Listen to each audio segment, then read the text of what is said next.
నమస్తే, నా పేరు Shivaji. Welcome to our channel. మొన్న విజయసాయి రెడ్డి గారు ప్రెస్ మీట్ పెట్టి ఏం చెప్పారు? జగన్మోహన్ రెడ్డి గారు ముఖ్యమంత్రి అవ్వరు, ఎందుకంటే కూటమి పార్టీలు కనుక కలిసి ఉంటే జగన్మోహన్ రెడ్డి గారు ముఖ్యమంత్రి అవ్వరు. ఇంకా పాదయాత్ర చేసినా, పులుదండాలు పెట్టినా, ఏమి చేసినా కూటమి పార్టీలు కలిసి ఉంటే జగన్మోహన్ రెడ్డి గారు ముఖ్యమంత్రి కారు అని చెప్పి కుండ బద్దలు కొట్టి చెప్పేశారు.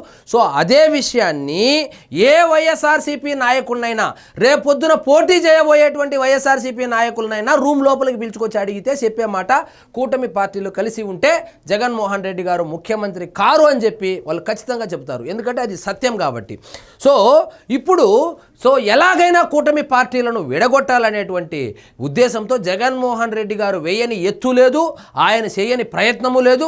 కులాల మధ్య గొడవలు పెట్టడానికి చూశాడు, మతాల మధ్య గొడవలు పెట్టడానికి చూశాడు, ప్రాంతాల మధ్య గొడవలు పెట్టడానికి చూశాడు, ఇప్పుడు పార్టీల మధ్య గొడవలు పెట్టడానికి కూడా చూస్తున్నాడు. తన సొంత ఛానల్లో జనసేన పార్టీకి సంబంధించినటువంటి నాయకులను టీడీపీ వాళ్ళు కించపరుస్తూ ఉన్నారని, అదేవిధంగా తెలుగుదేశం పార్టీ నాయకులను బీజేపీ వాళ్ళు కించపరుస్తూ ఉన్నారని, తెలుగుదేశం పార్టీ వాళ్ళను జనసేన వాళ్ళు కించపరుస్తూ ఉన్నారని, ఇలా ఒకరి మధ్య క్యాడర్ మధ్య గొడవలు పెడదాం. ఎలాగూ చాలా క్లియర్గా ఇక్కడ తెలుగుదేశం పార్టీలో డెసిషన్ మేకర్ ఎవరు? చంద్రబాబు నాయుడు గారు. జనసేనలో డెసిషన్ మేకర్ ఎవరు? పవన్ కళ్యాణ్ గారు.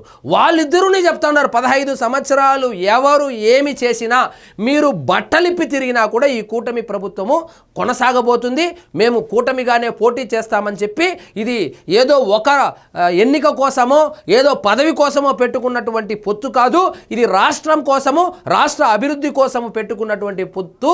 కాబట్టి ఇదైతే కనుక ఇప్పట్లో విడిపోయేటువంటి ప్రసక్తే లేదని చెప్పి చాలాసార్లు బహిరంగంగానే చెప్పడం జరిగింది. పవన్ కళ్యాణ్ గారు అయితే అసెంబ్లీ సాక్షిగా కూడా చెప్పడం జరిగింది. నిన్న ఈ పార్లమెంటరీ కమిటీ వర్క్షాప్ అయితే జరిగింది అమరావతిలో. దాంట్లో మన నారా లోకేష్ గారు పాల్గొని ఆయన కూడా ఇదే మాట చెప్పారు, కూటమికి విడాకులు లేవు, కలిసికట్టుగా ముందుకెళ్ళాలి, అభివృద్ధి ఫలాలు అందరికీ అందాలంటే కూటమి ప్రభుత్వం 15 ఏళ్ళు ఉండాలి. ప్రతి 5 సంవత్సరాలకు ప్రభుత్వాన్ని మారిస్తే, ఇప్పుడు ఒకసారి మార్చిన దానికి ఏం చేశాడు? రాజధానిని మార్చేశాడు, ఆ మొత్తం అభివృద్ధి పనులు ఏవైతే ఉన్నాయో అన్నిటినీ పడుకోబెట్టేశాడు, ఆ పోలవరం పడుకోబెట్టాడు, ఇంకా నిరుద్యోగులకు ఉద్యోగాలు ఇస్తానన్నాడు, దాన్ని పడుకోబెట్టాడు. 2 పనులు అయితే చాలా స్పష్టంగా చేశారు, కల్తీ పనులు చేశారు. జగన్మోహన్ రెడ్డి గారు ముఖ్యమంత్రిగా ఉన్నప్పుడు చేసినటువంటి పనులు ఏవైనా ఉన్నాయంటే కల్తీ పనులు చేశారు. ఏంటంటే కల్తీ మద్యాన్ని అమ్మారు, కల్తీ లడ్డులు తయారు చేసి హిందువులకు తినిపించారు. ఇక్కడ చూడండి, టీడీపీ, జనసేన, బీజేపీల మధ్య విభేదాల సృష్టికి వైసీపీ ప్రయత్నం. వైసీపీ ఈ 3 పార్టీల మధ్య గొడవలు సృష్టించడానికి ప్రయత్నాలు చేస్తున్నాయి. దయచేసి వాళ్ళ ట్రాప్లో పడద్దండి. మనం కలిసి ఉంటేనే, కలిసి 15 సంవత్సరాలు ముందుకు నడిస్తేనే రాష్ట్ర అభివృద్ధి పథంలో నడుస్తుంది, అదేవిధంగా అభివృద్ధి ఫలాలు అందరికీ అందుతుందని చెప్పి నారా లోకేష్ గారు స్పష్టం చేయడం జరిగింది. ఇక్కడ చూడండి, టీడీపీ, జనసేన, బీజేపీ కూటమిలో విభేదాలు సృష్టించేందుకు వైసీపీ ప్రయత్నిస్తోంది. మనం అప్రమత్తంగా ఉండాలి, మనకు విడాకులు లేవు, కలిసికట్టుగా ముందుకెళ్లడమే మన ఎజెండా అని టీడీపీ జాతీయ ప్రధాన కార్యదర్శి, విద్యా, ఐటీ శాఖల మంత్రి లోకేష్ స్పష్టం చేశారు. టీడీపీ పార్లమెంటరీ నియోజకవర్గ కమిటీల వర్క్షాప్ను రాష్ట్ర అధ్యక్షుడు పల్లా శ్రీనివాసరావుతో కలిసి మంగళవారం కేంద్ర కార్యాలయంలో ఆయన ప్రారంభించారు. నిన్న ఒక ఆసక్తికరమైనటువంటి సన్నివేశం జరిగింది. అదేంటంటే సాక్షాత్తు ముఖ్యమంత్రి గారే ఆ కార్యకర్తలతో కలిసిపోయి కార్యకర్తల మధ్యలో కూర్చొని ఒక కార్యకర్తలాగా వాళ్ళు ఏం చెప్తా ఉన్నారో వినడం జరిగింది. ఈ సన్నివేశం అందరినీ ఆకట్టుకోవడం కూడా జరిగింది. చంద్రబాబు ట్రెండ్ సెట్టర్, 75 ఏళ్ల వయసులో కూడా యువకుడిలా పనిచేస్తున్నారు.